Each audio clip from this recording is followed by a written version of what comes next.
Okay, friends. Here we are, another RobCast. This is part 3 we're going to do with our beloved friend Pete Rollins, who is back in the back house. Pete? Hey, how's it going? Welcome again. This is part 3 of Pete Rollins talking about God. After they listen to this, you have to watch some cute cat videos because I think these 3 weeks are like head melting. So Did you say cute cat videos? Cute cat videos.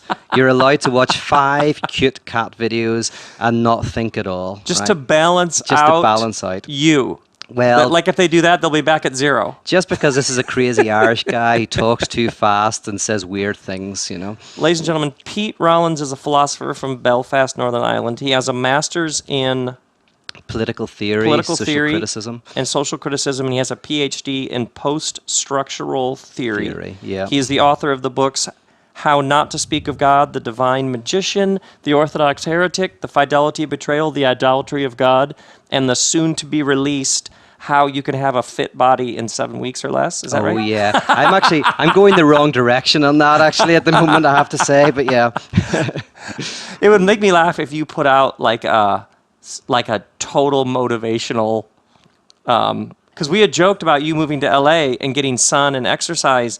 Remember I telling you, like, Pete, you're going to be happy and your books are going to be crap. There's going to be no angst. There's going to be no... I know, and I love this place, but my friend, my housemate today said to me that my body is a protest against LA fitness. And I took that as both simultaneously a compliment and slagging me off Your at the same body is time. a protest against LA. Yeah. Oh, So, that is awesome. I am protesting the beautiful body.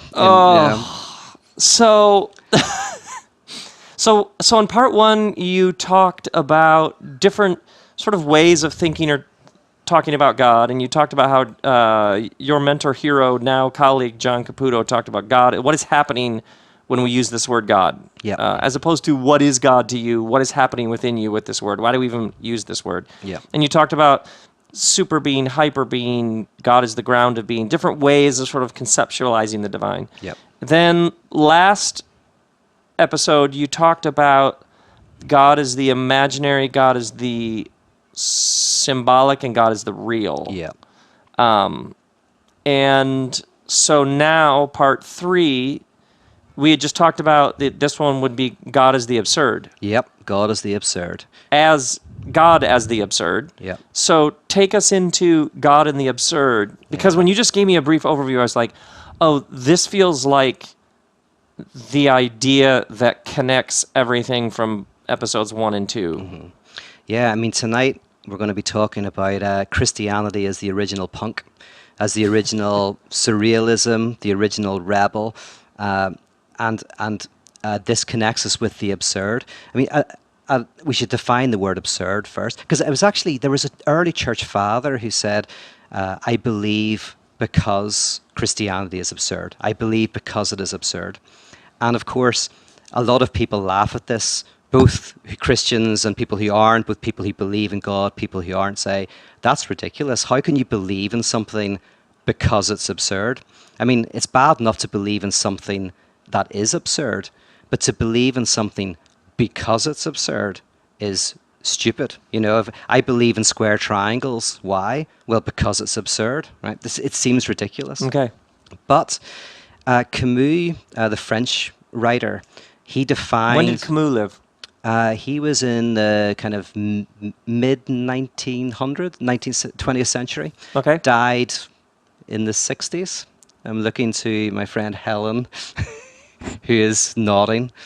Helen knows a lot about Camus, a lot more about Camus than I do. So he was a writer, contemporary of Sartre's. He was really involved in the French intellectual scene in the 1950s. Great writer, wrote a book called The Outsider, which is absolutely brilliant. And he defined the absurd as the experience we have as creatures looking for meaning, creatures looking for stability. As we encounter a universe that seems to resist giving us meaning and giving us stability, we have a feeling, and that is the absurd. So the absurd isn't square triangles or, ice that's hot. The absurd is a very precise term for experiencing something that doesn't, that challenges our systems of meaning and our desires for understanding. So this is the child who gets leukemia and dies, the spouse who breaks your heart and walks out the front door, Yep. the years and years of work and education and sweat, and then the business completely falls apart and you're left with nothing and huge debts. Yes. And everything within you is like the universe is supposed to be causal. A plus B equals C. Yes. I worked hard. I got trained. I should be able to find a good job. I'm a good person. I would love to have a partner. I can't find a partner. The universe is supposed to work according to certain rules, and then it just keeps breaking your heart because it doesn't. And what we do often when we experience those moments, we run from them. We try to hide from them. We will go to someone, anyone who tells us why that happened. This is called theodicy. Someone who gives us an explanation. Having a meaning for something, even if the meaning is because you're bad. Why did my child die? Well, because you were in sin. Sometimes that can be easier for us than having no explanation at all. Then meaninglessness. Yes. Then like there's no floor and it's just Yes. the thing just there's nothing. There's Yeah. nothing to stand on. We feel like we cannot bear unknowing. We cannot bear not having an answer. So any answer is better than none. And often preachers and religion can often give people a very strong sense of meaning precisely at the points when their lives feel like they're coming apart. So in other words, we try to flee this feeling of the absurd in any way we can. Because the idea that you're on a floating ball of debris hurtling through space at 67,000 miles an hour and random, awful, traumatic things just happen with no warning for no purpose. Yes. If you actually embrace that, it's just It's undoable. terrifying. The heart just wilts in the face of it. But the problem is, if that, by the way, if running away from this experience of the absurd worked, fantastic. That I'd have no problems with it. The problem is it doesn't work. When you get somebody gives you an explanation for life, that can make you feel good for a while. Just like getting drunk after something terrible has happened can help you forget about the problem for a while, but it comes back, and then you have to get drunk again. You have to go out and party again, and there's people who get drunk and party every weekend as a way of trying to avoid the experience of unknowing, the experience of pain, the experience of suffering in their lives. And so they run to either church on a Sunday morning or the pub on a Saturday night. Or work on Monday morning. Or work on Monday morning. We try to run, and yet we can never escape it. So the person, for example, who it wants God to be an answer to everything, they read one Josh McDowell book and it's fine. But then it doesn't work that well, so they have to buy that's a another book one. who says, actually, there are very straightforward reasons why things happen. There's a Bible verse for this, there's a Bible verse for that, that just gives you nice, clean, straightforward explanations in which God remains firmly intact, life remains firmly intact. You're probably the problem. If you would do this, you'd clean it up, etc. Yep. And you're saying if you run to that is just another way of avoiding it. Yes, and then what happens is once you read one of those books, you kind of find yourself reading another and listening to the podcast and basically having to shore up more and more to try to protect yourself from this niggling sense that maybe things don't make as much sense as you think. So religion has often been one of the things we conspire with to protect ourselves from this experience of the absurd. Which is why a lot of people have such a passionate and totally legit critique of religion, is they're like, actually, that seems like a way that you've managed to duck the real truths. Exactly. Got it. Okay. Yeah. And also, there's lots of other industries, pleasure industries, that also try to protect us. But religion is one of the ones we've used. Yeah. Yeah, it's interesting how many, all of the, between your house and mine down this stretch of road, how many Las Vegas, it's like a new thing, yeah. all the Las Vegas billboards. Yeah. And what's interesting is how the subtext of the billboards is almost like, seriously, 4 hours away. You can forget it. 4 hour, because it's like Yeah. a 4 hour drive. Yeah. 4 hours from now, you can be so far from your life if you'd like. Yeah. That's And it. it's like this really interesting, very powerful subtext to all those billboards is, come on, it's 4 hours and we could be so far from whatever it is. That pain of being human, because something we talked about on the very first podcast, part one, was we live between our lived lives and our unlived lives, the lives that we have and the lives that we would like to have. We live in the middle of those, and that's frustrating. And that's difficult. And somewhere like Las Vegas gives you the unlived life. Go to Vegas, forget about your troubles, get rich, you know. So Vegas is another way to try to avoid that experience that starts with childhood, by the way, when the child wants to play the game that they want to play and they want to always win. That's our desire for a universe that revolves around us. And then we're confronted by people who do want to play the game we want to play, or who also want to win the game. So right when we're young, we are experiencing a world that doesn't give us what we want. And that's frustrating, and that's difficult. And that continues on throughout our lives. Okay, now on to so that's absurd. Yes, the absurdity is that experience, yep. Now, where do you go from here? Okay, well, interestingly, I interpret Christianity as that which helps confront us with the absurd. Instead of what mostly what you find within the church is the idea that it's there to give meaning to your life, to give you the answers, to take away doubt and unknowing, to take away that frustration that's part of being human.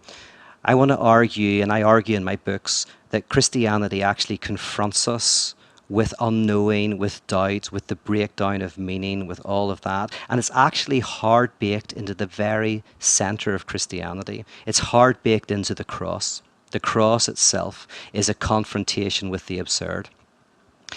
Now, That's a good sentence, by the way. Oh, you like that? The cross is a confrontation with the absurd. Yeah. The cross is the original punk. Because punk was... In one of my books, that would be in bold, and it would have its own page.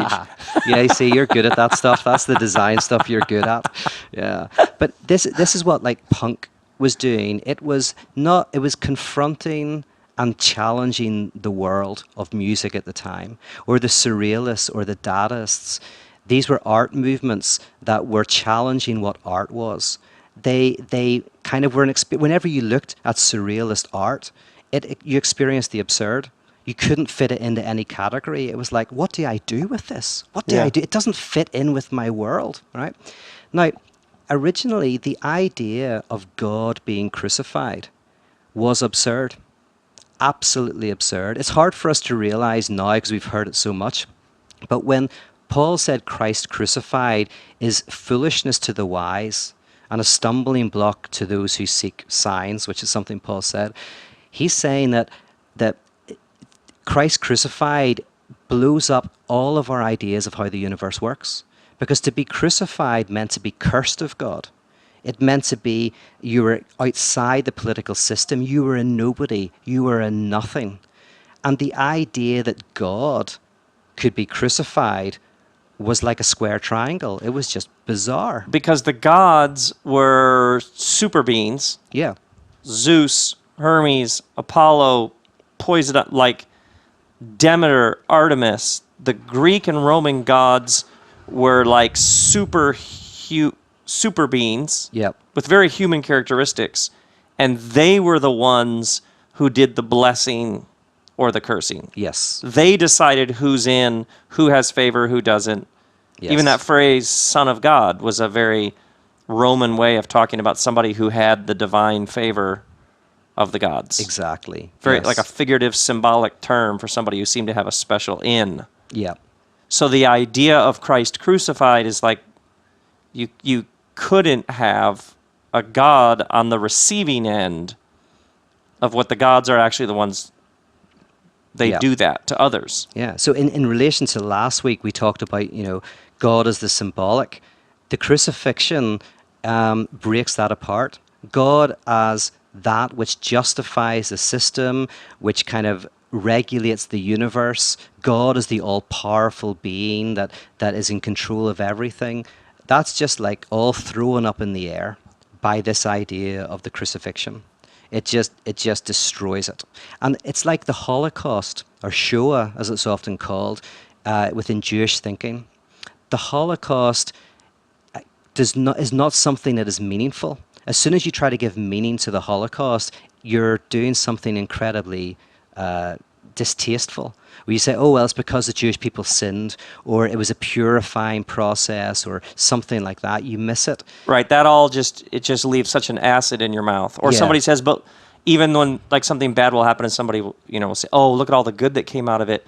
With the Holocaust, you just never hear somebody like Yeah. in the face of the Holocaust, nobody even voices that because you don't even think it because it's just so unspeakable. Unspeakable. And for Europe, the First World War was an encounter with the absurd. That was another example. The First World War was for the European intellectuals this experience of the breakdown of everything, of progress, of humanity becoming better. Of it just the whole narrative that we told ourselves about Western culture. Everything's getting better. Everything's getting better. exploded. Everything's getting Yeah. better. Look at this new science that can understand the world. Look at the inventions. The Titanic, nothing can sink this. Like you had human beings on the rise, and then World War I, and oh my word, humans are capable of slaughtering each other in unprecedented numbers. Yeah. That story doesn't work. It died in the anymore. trenches. It Yeah. died in the trenches, right? So at various points in human history, there are these moments in which we are confronted by some event that is so traumatic that it ruptures us. It ruptures all of the ways we think about things. And I imagine everybody listening to this who's gone through one of those, divorce, death, cancer, somebody you love breaking your heart. Yeah. Well, it can happen on a World Yeah. War I scale. It can happen with you and your roommate, Yes. you and your mom and dad, whatever it is. Yeah. There are those experiences when, you get that phone call and you're told that your child is ill or dying, Yeah. or the person you love has left you. There are these moments that you cannot put any name to or words to. They Yeah. fracture you. They break you. Yeah. So the crucifixion can be described, and I think this is the way to think about it. Like in the history of the church, there's been lots of different explanations for what this means. Lots of attempts to say, oh, there's like 4 or 5. Christ died because a payment had to be made in blood, etc., etc. Yes. But what if the reason why there's so many different ways of trying to render the crucifixion meaningful that never seem to quite work is because the crucifixion is that which defies meaning? That's the ultimate Christology, and Christology meaning the definition That's of the cross. meaning of it. The meaning is That's the meaning. It breaks all meaning. Yeah. It breaks with meaning. There's a book called Christ and the End of Meaning by a theologian called Paul Hessert, and he talks about this. A beautiful book, hard to get. It's out of print. But yeah, We have the internet. We'll find it. you'll find it. Hessert. Yep. Christ and the End of Meaning. Yeah. It's funny because Now that's a title. oh, it's an amazing book, and every Good time I Lord. recommend it, there's always a couple of copies for like 50 cents on Amazon, and then they immediately go, and the next one's $100. So, so if you're the first one to look, you might get it for 50 cents. Otherwise, it'll be $100. Now, it doesn't end there. This is just the beginning, but the crucifixion, because we've got the resurrection we should talk about, but the crucifixion is this punk moment of just rupturing everything you think. Just like punk ruptures what you think about music, the ethics of the system of the day. You think about punk in England, and there's a queen, and God save the queen, Yeah. and we have jobs, and we have a national health service, and there's a way that society works, and then we build things, and we clock in the morning, and we get a paycheck, and then that crumbles, Yeah. and you have this music that explodes. It's like, no, Yeah. it doesn't work like that. Yeah. It's not all like tea and nice outfits Yes. and predictable work schedule. It doesn't work like that. Yeah. Really good people are really suffering. Yeah. And so this whole meaning, it's not there. Yeah, I mean, you think of Occupy as maybe a political version of this. Occupy didn't give an alternative world. It kind of like questioned the world that we lived in. Yes. the economic world that we lived in. It was a wake-up call. There are moments politically, religiously, personally, when we just go, everything's not working the way we thought it did. Yeah, and a lot of people now feeling the burn, and Yeah. Bernie and feel the burn at some deeper level than just a candidate has. Do you feel the burn? Not like this one man who's running for who didn't become the nominee, but it's, do you feel the burn of this system that's not working for lots of people? Yes. That's Yes. supposed to function well, and it's not for lots and lots of people. Yes, absolutely. Yeah, I think in American history at the moment we are seeing in the various candidates and what's going on, people saying something's not working. Something's not working. The system, the establishment isn't working. And so there are all of these endless explanations for the cross, and you're pointing out perhaps the reason why there are so many explanations is that's actually the better explanation, is that there some suffering and some darkness and some loss and some pain. There aren't explanations. Yeah, that God is not that which gives a kind of a meaning to the world, but God is that which breaks into our worlds of meaning and breaks them apart. That's step one. That's step one. We're only at step one. Yeah. That is fantastic. Yeah. Okay, step two. Step two is the idea that God is in the midst of life and in the midst of our suffering. And not that God takes it away, but that God is somehow with us. So Elie Wiesel, who was a Holocaust survivor, he told a story about seeing some people hanged in a concentration camp. And I think it was 3 or 4 men and a young boy. And everybody had to watch this happen. And, the gallows fell. They had to watch these men as they slowly died in front of their eyes.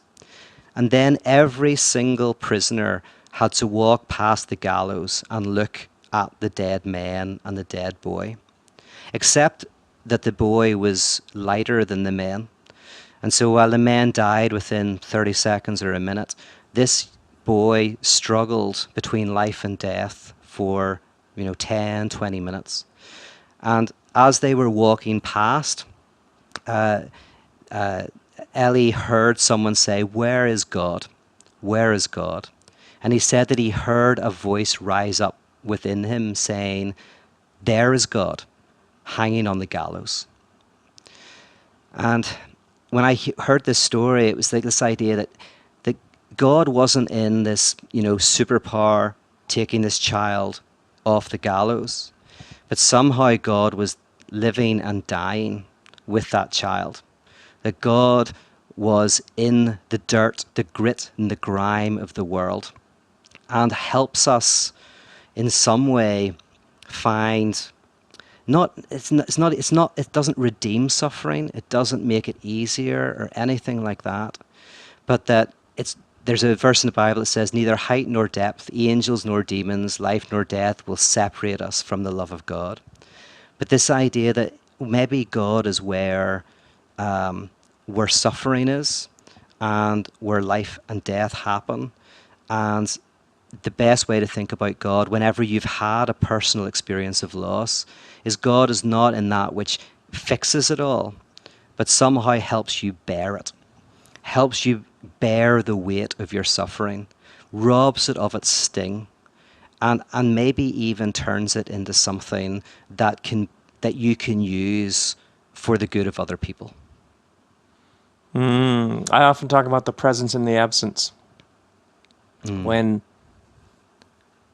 the odd feeling of being completely abandoned and in great pain, and yet at some deep level there is somebody, it is being born with you at some profound level. Yes. And that Jesus on the cross, and he says, my God, why have you forsaken me?"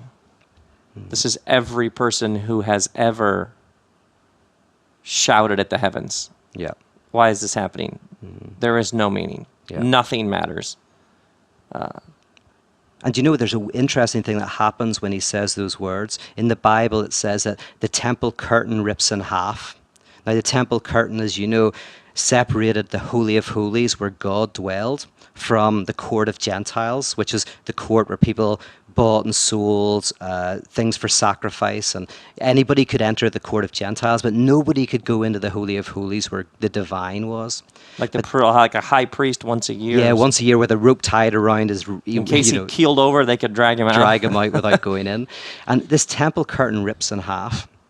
And I think what this means is we see inside the Holy of Holies, we see where God dwells, and we realize it's just an empty room. Now, this is what I call the nihilistic core of Christianity. The moment when we realize that God as an object, hidden away in a safe place, away from the world of suffering and brokenness, away from all of the hustle and bustle of life, God is in this hyper-secret, hyper-sacred place. That God doesn't exist. The temple curtain is ripped, just like a magician who takes a curtain away and you realize there's nothing there, the dove is gone. We realize that God, as that being, that super being that's like us, that says everything is going to be okay, isn't there. But then we continue on, because a magic trick doesn't finish whenever the magician makes something disappear. It has to come back. And in the resurrection, you read that now God is not understood as an object that you love, but rather that which is found in the act of love itself, something we talked about in the first part, that actually now God is in the body, where we look out for each other, where we care for each other, not where we give an explanation for someone's suffering, but where we put a hand on the person's shoulder and we cry with them and we say, I am there for you. I don't know exactly how you're feeling or what the answer is, but I care about you and we'll get through this together. God is in that. I remember this young couple I knew who really, really, really, really wanted to have kids, but couldn't get pregnant for years. And then started getting pregnant, but having miscarriages, like 1 miscarriage, 2 miscarriage, 3 miscarriage. Then when they would get pregnant, there was this mixed with like oh my word, we might lose another baby. So it became this horror of roller coaster of excitement and also dread. They were going to go through either another, and they decided to, and I remember countless times being with them, and there are no answers. They'd lose another baby, and there are no answers again. And they decided to have, I want to say like a Tuesday night gathering at their house.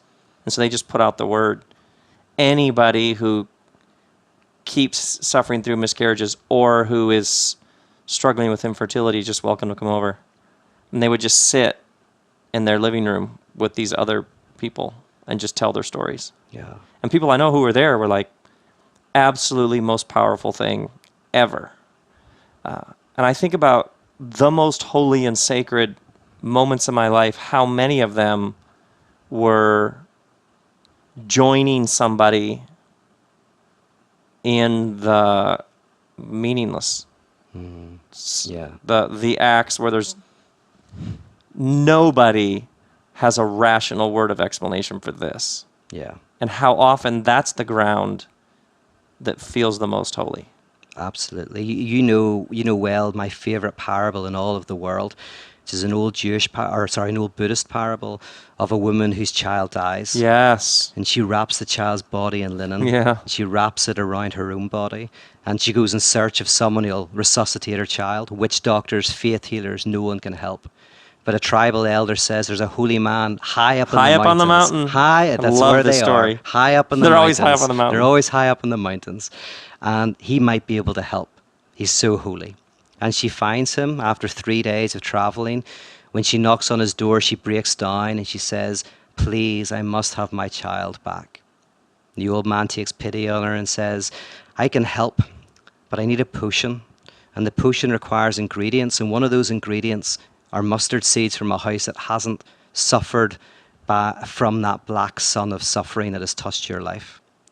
Go, bring me back the mustard seeds and I'll make the potion.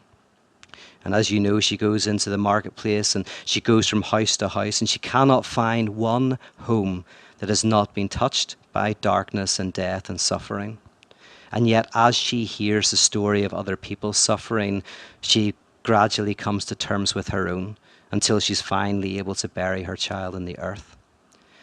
For me, that parable captures this idea. She wants an answer. She wants God as that which will take away the suffering and the pain and the death. And the holy man doesn't say, oh, that won't happen. He just provides a context where she can talk to and talk with people who have also experienced those things.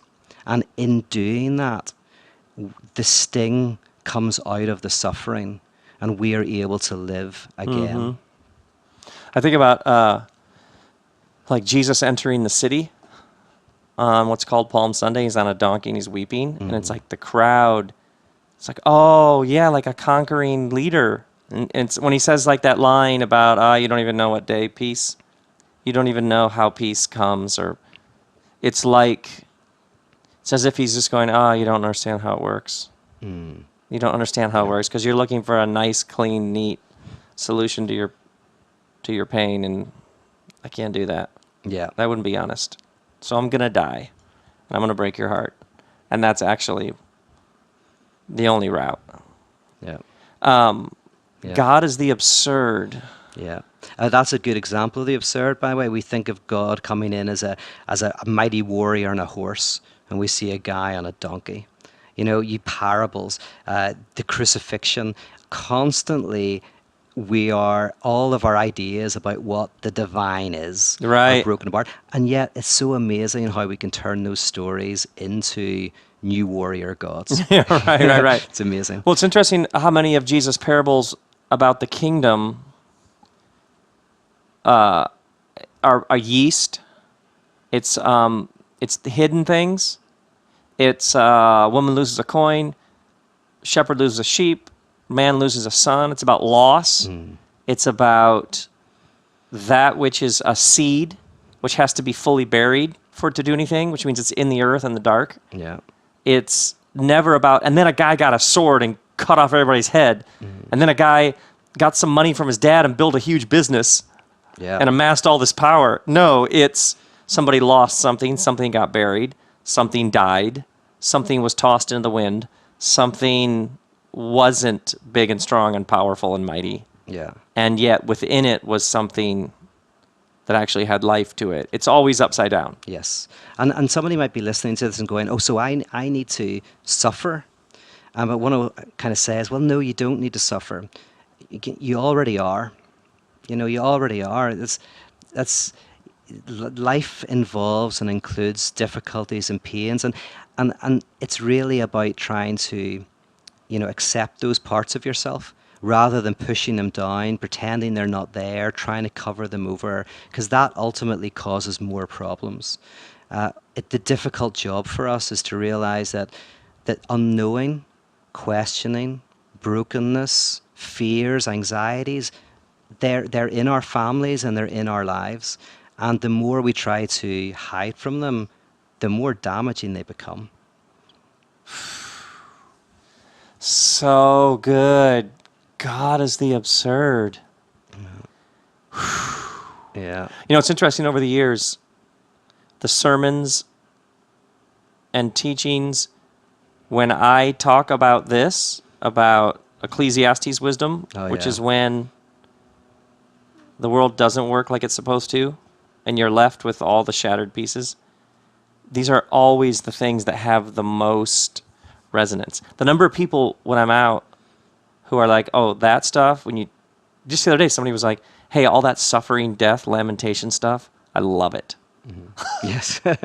Because, and this is what I think is interesting when you talk about God and you talk about God of the absurd, is when you actually go into all those places. Yeah. There is such vitality in life. Mm-hmm. There is such... Yes, this is not the opposite of happiness. It's not like our alternatives are we go out to, Las Vegas, get drunk, play poker or whatever, and try and just be happy, forget our suffering. Or we sit in our room with a candle that's unlit, listening to the Grateful Dead and being really depressed, right? there's actually a third option, and I've often used the analogy of the Irish pub, but I think it works. Is like instead of going to a sports bar that's all noise, that does help you get away from your suffering, because the loud music gets you to forget. Sure. The alcohol gets you to forget. In an Irish pub, you have a drink and you talk about your problems, and the music connects you, because some sad Irish guy's talking about how his beloved died of consumption and he'll never live again, or he'll never love again, and that connects you with your own suffering. And so you're in the pub and you're talking about your life, but it's not depressing. It's fun, it's enjoyable, it's deep, and you come out feeling good.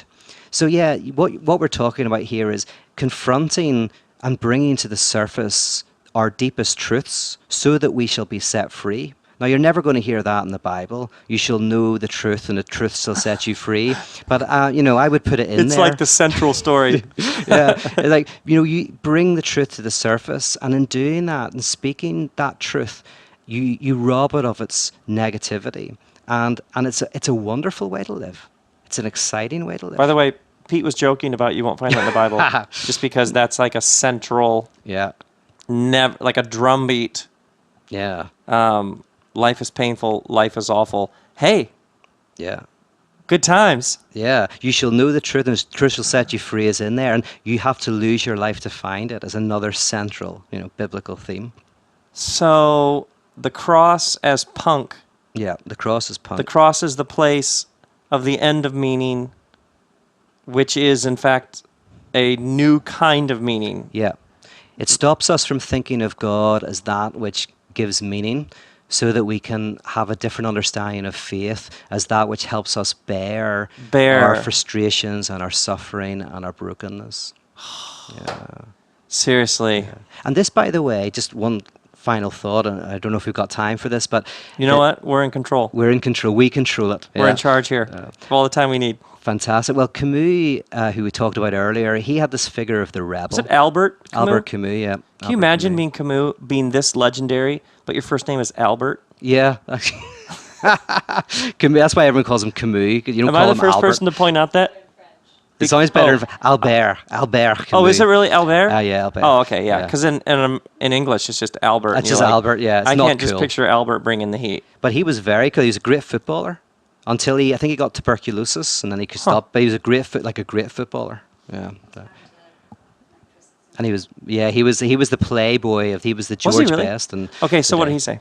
Yeah, so he said that we live between the life we live, the life we'd like to live. He said that conservatives try to conserve the world. They try and say, right, well, let's get rid of that frustration and the absurdity. Let's try and just by saying this is the life we have, let's conserve the world as it is. And revolutionaries, they try to get rid of the frustration of life by saying there's a new world that we can get, and that will fix everything. Right? So we've got the revolutionary saying let's create a new world, and that will be a utopia. The conservative who says, no, let's conserve this world. There is no new utopia. And Camus says they're both two sides of the same coin. Because the revolutionary, if they ever get the new world, it's going to have problems, right? And any revolutionary we've seen in history, that's the result. They often get killed by their, systems. Instead, the rebel is a figure who embraces the absurdity of life, the frustrations of existence. The rebel is the one who embraces unknowing and doubt. They take it into their lives, and instead of being destroyed by those things, they use it as fuel to create better worlds. But they don't think that they're ever going to get rid of the frustrations and difficulties of life. They simply say that is what makes life interesting. That's what gives life possibilities. That's what fuels new directions and new worlds. But don't ever think that you're going to get rid of that unknowing and doubt. You just have to change how you live with it. That actually the thing that you think is bad, like for a lot of people in the religious world, they think if I ask questions, if I have doubts, everything's going to fall apart. But the rebel is the one who realizes that actually no, those doubts and those questions can be the very productive force that brings you into better and more beautiful worlds. So Christ is the original rebel, the crucifixion is the original punk, and God is the name we give to experiencing depth and density to life that allows us to bear all of our human emotions, positive and negative. That's so beautiful. And that's part 3 of Pete Rollins on God. Thank you. Thank you, man. Always loved talking to you. You're a So superstar. beautiful. So beautiful. Grace and peace, everyone.